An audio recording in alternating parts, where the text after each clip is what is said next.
बात में आज हम बात करेंगे बृजभूषण को जो लेकर पहलवान लगातार प्रदर्शन कर रहे हैं उसके लिए। दरअसल बृजभूषण शरण सिंह को लेकर इसी हफ्ते में कोर्ट में दिल्ली पुलिस या तो चार्जशीट दाखिल कर सकती है या फिर क्लोजर रिपोर्ट। दरअसल सूत्रों के मुताबिक नाबालिग द्वारा आरोप वापस लेने के बाद में ये मामला काफी कमजोर हो गया है। हालांकि पुलिस ने इस सिलसिले में कई गवाहों के भी बयान को दर्ज किए हैं। साथ ही ये पता लगाने की कोशिश कर रही है कि क्या वाकई बृजभूषण ने छेड़छाड़ की है या फिर महज आरोप है। उधर बृजभूषण पर आरोप लगाने वाले 7 पहलवानों में शामिल एक नाबालिग ने पटियाला हाउस कोर्ट और कन्नॉट प्लेस थाने में अपनी शिकायत वापस ले ली है। दरअसल नाबालिग महिला पहलवान ने कहा कि उनके साथ बृजभूषण शरण सिंह ने कभी सेक्सुअल हैरेसमेंट नहीं किया। वहीं सूत्रों के मुताबिक तस्दीक कोर्ट में मामले की सुनवाई और आदेश के बाद ही होगी। दिल्ली के कनॉट प्लेस थाने में रेसलिंग फेडरेशन के पूर्व अध्यक्ष बृजभूषण शरण सिंह के खिलाफ दर्ज 2 एफआईआर दर्ज हुई थी। दरअसल वही भारतीय कुश्ती संघ के अध्यक्ष बृजभूषण शरण सिंह के खिलाफ पहलवानों का धरना खत्म हो चुका है। गृह मंत्री अमित शाह के साथ मुलाकात के बाद पहलवान अपने काम पर लौट गए हैं। दरअसल साक्षी मलिक, विनेश फोगाट और बजरंग पुनिया अपनी नौकरी पर वापस लौट चुके हैं। हालांकि पहलवानों ने साफ किया है कि वह अपनी जिम्मेदारी निभाने के लिए नौकरी पर लौटे हैं, लेकिन इंसाफ के लिए उनकी लड़ाई जारी रहेगी। वहीं देश के शीर्ष पहलवान 138 दिन से बृजभूषण सिंह के खिलाफ मोर्चा खोले हुए थे।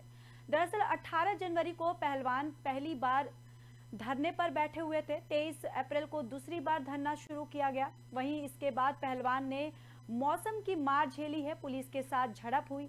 साथ ही साथ पहलवानों के खिलाफ एफआईआर भी दर्ज हुई है, लेकिन विरोध प्रदर्शन जारी रहा।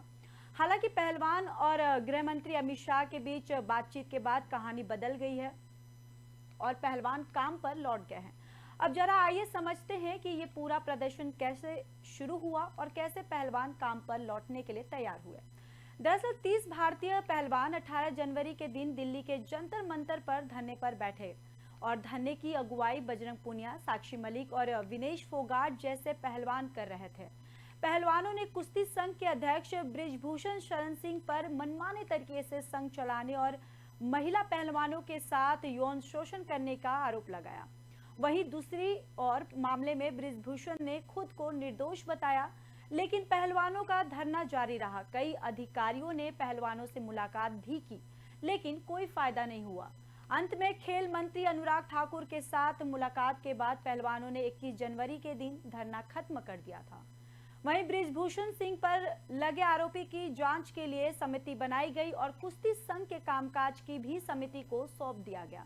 बृजभूषण सिंह को कुश्ती संघ के कामकाज से दूर रहने के लिए कहा गया। जांच समिति ने अप्रैल में अपनी रिपोर्ट दी और इसे सार्वजनिक नहीं किया गया। इस बीच खबरें ये भी आई कि बृजभूषण निर्दोष पाए गए हैं और 23 अप्रैल को पहलवान दूसरी बार धरने पर बैठ गए और पहलवानों ने कहा कि बृजभूषण के खिलाफ कोई कार्रवाई नहीं हो रही है, इसलिए वह फिर से धरने पर बैठने के लिए मजबूर हैं। वहीं पहलवानों ने जंतर मंतर पर अपना अड्डा बना लिया और दिन रात धरना जारी रहा। इसमें कई नेता और राजनीतिक पार्टियां भी शामिल हुई। पहलवानों का धरना बड़ा होता गया, लेकिन बृजभूषण खुद को निर्दोष बताते रहे। जब पहलवानों ने सुप्रीम कोर्ट में अपील की तो दिल्ली के कनॉट प्लेस पुलिस स्टेशन में बृजभूषण के खिलाफ 2 एफआईआर दर्ज हुई। एफआईआर नाबालिग पहलवान के आरोप पर थी और पॉक्सो एक्ट के तहत ये मामला दर्ज किया गया था। वहीं दूसरी ओर जो एफआईआर अन्य 6 पहलवानों के आरोपों के आधार पर दर्ज की गई थी। दरअसल पॉक्सो एक्ट के तहत मामला दर्ज होने के बावजूद बृजभूषण सिंह को गिरफ्तार नहीं किया गया। उन्होंने कहा कि वह दोषी साबित हुए हैं तो खुद को फांसी लगा लेंगे। उन्होंने ये भी कहा कि प्रदर्शन कर रहे पहलवान अब मेडल जीतने लायक नहीं बचे।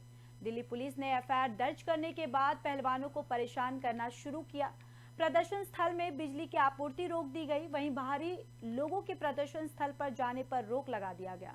पानी की आपूर्ति को भी बाधित किया गया। इस कई मौके पर पहलवानों और पुलिस के बीच हाथापाई भी हुई थी और कुछ पहलवान चोटिल भी हुए थे। वहीं अब आपको बताते चले कि 28 मई के दिन पहलवान विरोध प्रदर्शन करने के लिए नए संसद भवन की तरफ जा रहे थे। पुलिस ने उन्हें रोका तो पहलवानों के साथ उनकी हाथापाई हो गई। दिल्ली पुलिस ने सभी पहलवानों और उनके समर्थकों को हिरासत में ले लिया और इसके बाद जंतर मंतर से पहलवानों का सामान हटा दिया गया। शाम तक सभी पहलवान और रात तक पुरुष पहलवानों को छोड़ दिया गया। वहीं आपको बताते चले कि पहलवानों को फिर से जंतर मंतर पर बैठने की अनुमति नहीं मिली, लेकिन उनका विरोध प्रदर्शन जारी रहा। और इस बीच सामने आया कि बृजभूषण पर महिला पहलवानों को गलत तरीके से छूने और यौन शोषण के कई आरोप लगे। और इस बीच गृह मंत्री अमित शाह ने 4 जून को पहलवानों के साथ बात की। 5 जून को सभी बड़े पहलवानों ने अपनी सरकारी नौकरी ज्वाइन की ली। साक्षी मलिक ने कहा कि वह प्रदर्शन से पीछे नहीं हटी हैं, बल्कि अपनी जिम्मेदारी को निभा रही हैं।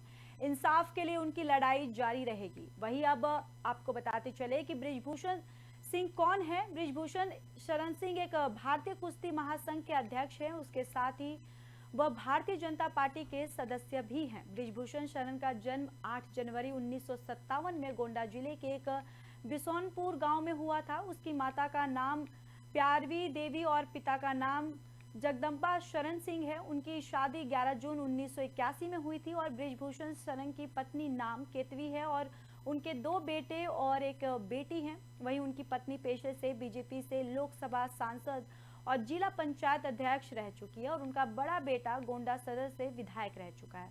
वहीं बृजभूषण शरण सिंह को पहले से राजनीतिक क्षेत्र में काफी लगन थी। उनका उद्देश्य है कि अपने क्षेत्र में सामाजिक और आर्थिक विकास को बढ़ावा देना। उन्होंने अपने जीवन में कई समाज सेवा कार्य भी किए हैं। उनकी राजनीतिक करियर की शुरुआत 1991 में हुई थी। दरअसल 1991 में उन्होंने लोकसभा का पहला चुनाव लड़ा था और उसके बाद 5 बार 1999, 2004, 2009, 2014 और 2019 में लोकसभा चुनाव लड़ा था। सन 2014 और 2019 में उन्होंने जीत हासिल की थी। दरअसल बृजभूषण शरण सिंह के पुराने अपराध के बारे में थोड़ा जान लेते हैं। बृजभूषण के खिलाफ कुछ सालों में कई आपराधिक मामले दर्ज किए गए हैं।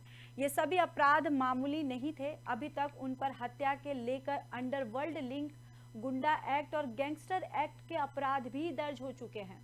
वहीं कुछ अपराधों के तहत उन्हें जेल भी जाना पड़ा और कई मामले में उन्हें बरी भी मिल गया है। दरअसल बात करें कि वर्तमान समय भी हमारे देश के पहलवानों ने उनके खिलाफ बेहद गंभीर आरोप लगाए हैं।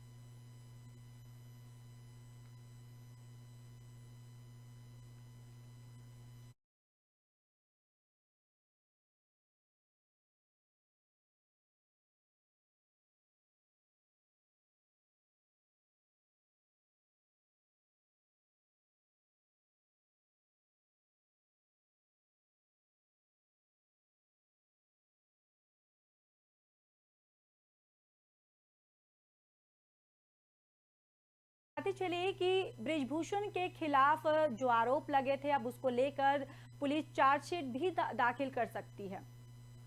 फिलहाल इस मुद्दे की बात में बस इतना ही। मुझे दीजिए इजाजत। नमस्कार।